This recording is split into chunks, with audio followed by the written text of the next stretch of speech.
yang memenuhi 5 kriteria. Dari sini para ulama menyampaikan kesimpulan. Apa? Ahlus sunnah wal jamaah sekarang ini adalah golongan mayoritas umat Islam. Kan harus mayoritas.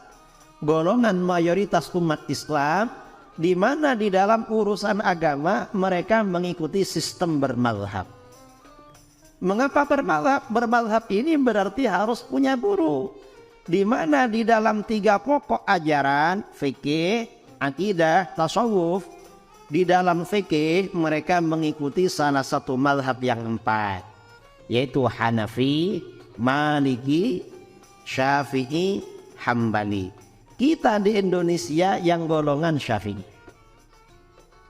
Jadi harus salah satu dari mazhab 4 ini. Mengapa mazhab 4? Dewasa ini kalau keluar dari mazhab 4 ini berarti bukan ahlus sunnah wal jamaah. Karena di luar 4 mazhab ini bukan ahlus sunnah. Siapa? Ada Syiah Imamiyah di Iran, Syiah Zaidiyah di Yaman, Khawarij Ibadiyah di Oman, Syiah Ismailiyah di Syria. Ini yang ada. Kemudian lalu bagaimana dengan kelompok anti mazhab? Kalau kelompok yang tidak bermazhab, anti mazhab, kata para ulama kita, berarti termasuk aliran sesat, ahli bid'ah. Kalau tidak bermazhab, karenanya salah seorang ulama yang merupakan guru kita, Syekh Muhammad Said Ramadan Al-Buti, menulis kitab berjudul Al-Madhabiyah Akhtaru Bid'atin Tuhaddidus Syari'at Al-Islamiyah. Kelompok yang anti mazhab adalah bid'ah yang paling berbahaya yang mengancam syariat Islam. Ini kelompok tidak bermazhab. Ini di dalam fikih. Kemudian di dalam akidah, ahlus sunnah itu mengikuti salah satu dari 2 mazhab. Siapa? Mazhab Abul Hasan Al-Asy'ari dan mazhab Abu Mansur Al-Maturidi. Kita di Indonesia ini kebagian mazhab Abul Hasan Al-Asy'ari. Kalau keluar dari 2 mazhab ini tidak ikut Asy'ari Maturidi, berarti bukan ahlus sunnah wal jamaah. Siapa di dunia ini yang di luar Asy'ari Maturidi? Ada mazhab akidah Syiah Imamiyah di Iran, Syiah Zaidiyah di Yaman, Khawarij Ibadiyah di Oman, Syiah Ismailiyah di Syria yang dianggap keluar dari Islam. Kemudian ada Mujassimah Musyabbihah, golongan Wahabi, memang di luar Asy'ariyah Maturidiyah. Ada kelompok kecil Hizbut Tahrir, sekarang udah tiarap di Indonesia, memang di luar Asy'ariyah Maturidiyah. Ini dalam akidah. Kemudian di dalam tasawuf, kita ahlus sunnah ini mengikuti mazhabnya Imam Junaid Al-Baghdadi. Kalau keluar dari mazhab Junaid Al-Baghdadi, berarti tasawufnya bukan tasawuf sunni, bukan tasawuf ahlus sunnah wal jamaah, dianggap tasawuf sesat. Atau kelompok yang anti tasawuf. Kalau anti tasawuf maka dianggap pengikut aliran sesat. Siapa yang anti tasawuf? Wahabi anti tasawuf, Syiah anti tasawuf, Zaidiyah Ibadiyah anti tasawuf. Dari sini dapat disimpulkan berarti ahlus sunnah wal jamaah mereka adalah mayoritas umat Islam, di mana di dalam fikih mengikuti salah satu mazhab yang 4, Hanafi, Maliki, Syafi'i, Hambali. Dalam akidah mengikuti salah satu dari 2 mazhab, Asy'ari, Maturidi. Dalam tasawuf mengikuti mazhab Junaid Al-Baghdadi. Kita di Indonesia, ahlus sunnah aswaja Indonesia ini coraknya, warnanya apa? Syafi'i, Asy'ari, Junaid Al-Baghdadi. Ini yang ahlus sunnah. Kita harus tahu saudara siapa ahlus sunnah wal jamaah. Nah sekarang kita bicara mazhab fikih.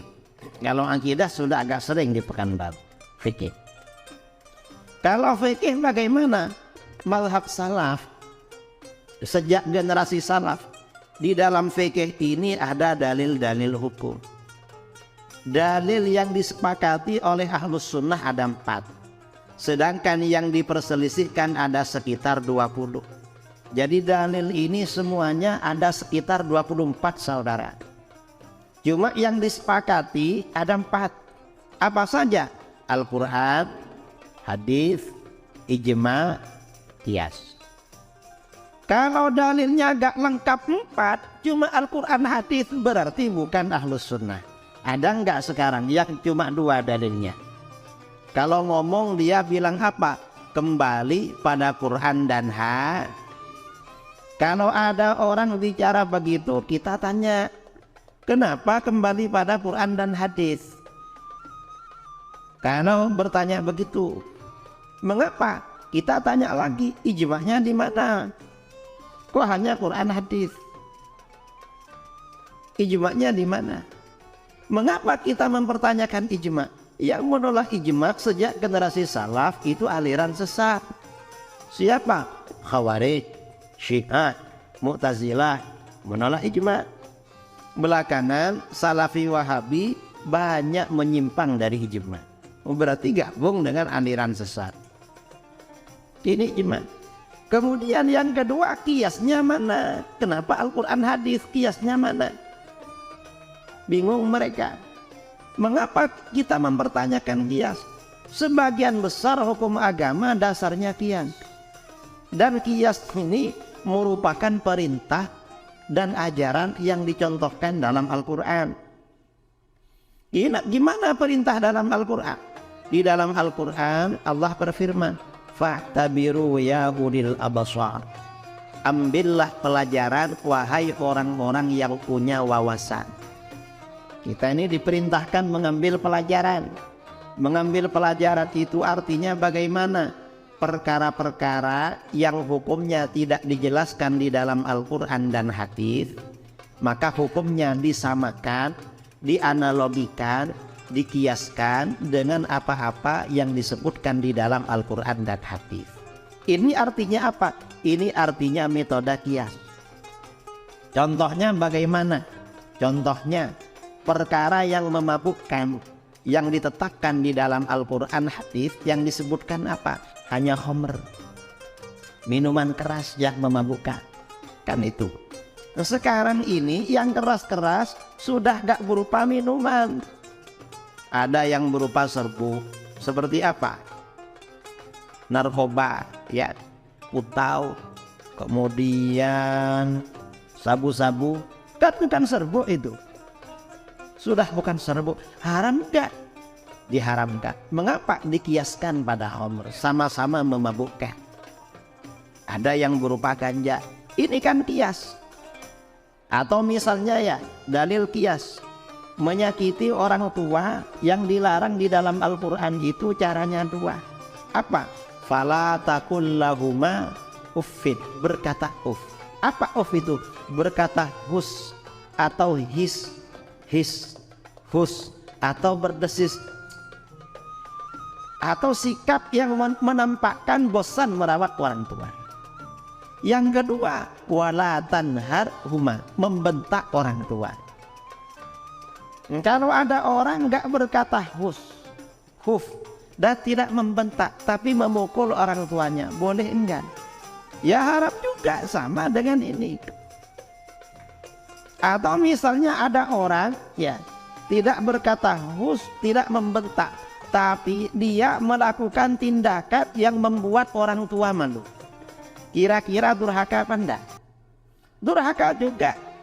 Misalnya dia laki-laki menikahi seorang perempuan yang di daerahnya terkenal nakal, orang tuanya bisa malu.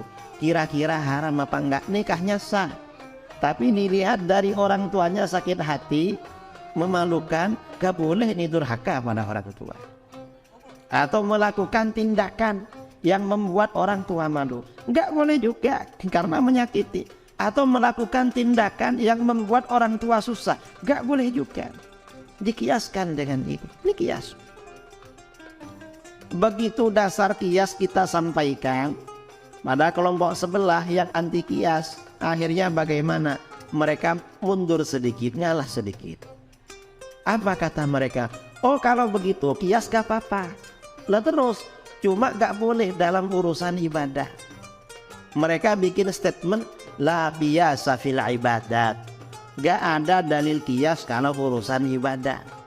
Dan kita ini yang banyak perbedaan dengan mereka masalah ibadah-ibadah yang dasarnya anggapan mereka dari kias. Gak ada kias dalam ibadah. Mengapa gak ada? Karena tidak ada. Jawaban kita, kalau mereka bilang gak ada kias dalam ibadah, itu fatal. Mengapa fatal? Karena kias-kias yang dicontohkan oleh Rasulullah SAW, berbagai kias yang dicontohkan dan diriwayatkan dalam hadis-hadis sahih, rata-rata kasusnya soal ibadah. Kalau dibilang gak ada kias dalam ibadah, ini aneh justru. Mengapa? Yang dicontohkan Rasulullah itu kias kebanyakan masalah ibadah. Contohnya bagaimana?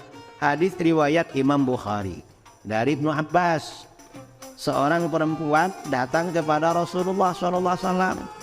Lalu perempuan itu bertanya, "Ya Rasulullah, inna ummi matat wa 'alaiha shaumu syahrin. Afa asumu anha?" Hai Rasulullah, ibu saya ini meninggal, punya hutang puasa 1 bulan. Apa saya puasa untuk beliau? Apa saya ganti puasanya ibu saya? Apa jawaban Rasulullah? Rasulullah jawabannya pakai kias. Beliau bertanya pada perempuan itu, "Ara'aiti law kana ala ummiki dainun akunti taqdinahu anha?" Menurut kamu, seandainya ibu kamu punya hutang sama orang, misalnya punya hutang uang, punya hutang beras, apa kamu lunasi? Pertanyaannya hutang puasa, ibadah. Rasulullah jawabannya mendidik kias. Seandainya punya hutang uang, bukan ibadah. Ternyata kata perempuan itu, "Na'am ya Rasulullah, iya saya lunasi." Rasulullah bersabda, "Fadainullah ahaqqu ayyuqda." Hutang pada Allah lebih berhak dilunasi. Nah, ini artinya apa? Ini kias dalam ibadah.